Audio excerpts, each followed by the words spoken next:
Hello po mga kamids! For today's video ay magluluto tayo ng chips. And sa pagkakaalam ko ay meron mga types of chips.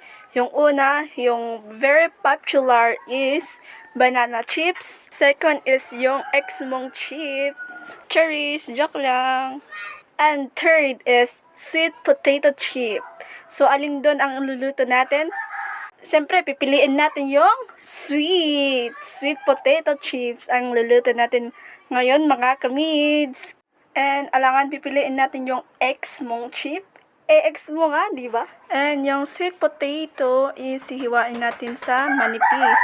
At para hindi maging kagaya ng mukha ng ex mo na ang kapal-kapal.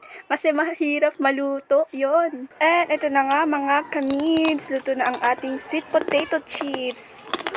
Let's tikman na. And tanungin natin si Kamidyas kung ano ang masasabi niya sa sweet potato chips. Kamidyas, anong masasabi mo? Mga kamids, grabe! Ang sarap-sarap, ang tamis-tamis. And mas lalo na kapag linagyan to ng asukal.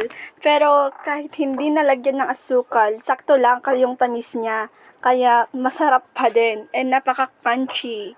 Crunchy.